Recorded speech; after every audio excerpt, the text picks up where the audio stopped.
I can't reveal exactly where because of privacy reasons. Recently a fairly popular celebrity came to be treated here, although I can't reveal who due to the aforementioned privacy reasons. Honestly, I was pretty surprised he was coming here.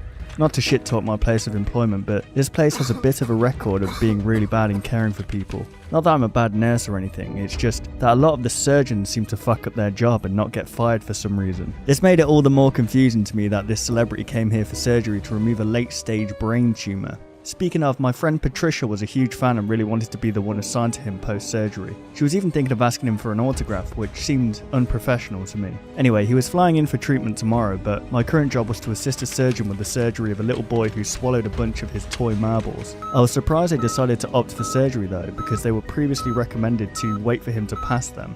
It was me, the anesthesiologist, and the surgeon in the room. I was staying nearby to the site of the surgery, and everything seemed to be going well. Then, the surgeon slipped and cut the kid's stomach lining open. It was horrific. The smell of stomach acid almost made me vomit as it began to dissolve his intestines. Despite our best efforts, he was dead within 10 minutes. What disturbed me was how unfazed the surgeon was. After we failed to save him, the surgeon left to break the news to the parents almost immediately after. I thought I heard the anesthesiologist mumble something under her breath, but I couldn't understand clearly. It was something about food. My shift was over though, and I walked to the subway to grab some dinner, then caught the bus home. I was pretty tired, so I watched some Netflix in bed until I fell asleep. That night I had a dream, or more accurately, a nightmare. I was in the hospital, and that kid was there in front of me. Only his whole body was hollow and his chest cavity was opened and bloody. His eyes were gone too, but still, he stared at me, and the entire time he pointed straight down. I finally woke up, and with relief from being free of that dream and more guilt from the failed surgery, I started my day. I got to work and Patricia was fairly bubbly. She spent almost the whole morning talking my ear off about the celebrity. When he finally came in, she started freaking out and tried to walk up and talk to him. His bodyguards pushed her away though, and she returned to her duties dejectedly. Just before my lunch break, I was called into my supervisor's office. He said he had something very important for me to do, and that it needed to be done ASAP. He told me to go to the transplant center and get 10 hearts, then go to the basement. I was pretty confused and wanted to ask some questions, but he cut me off and yelled, "Either you can do this shit right now, or you can walk out and kiss your job goodbye."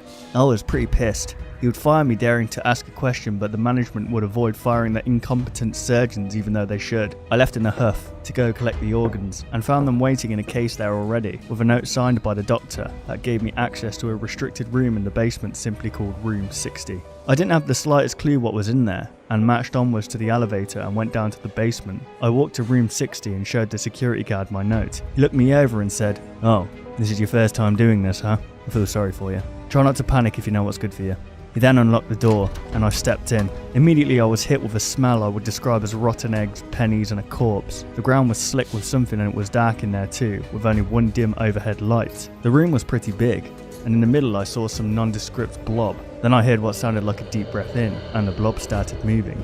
The thing, which I now started to realise was a body, was walking towards me with stumpy, fat legs. I screamed and tried to run away, but I slipped on the ground. As my face got smeared in it, I realised the stuff on the floor was blood, and as I turned onto my back, I was face to face with the thing. It looked like a very pale, morbidly obese man, although it was much taller and much fatter than any human could be. It had large curled horns, as well as no mouth. Instead, where its mouth should be, there was just a row of pitch black pointy needle-like teeth surrounding a hole. It paid me no heed and reached out to pick up the box of organs. It opened the box and ate all the hearts in handfuls, stuffing 3 at a time in its mouth. I was terrified and ran out the door, slamming it shut behind me.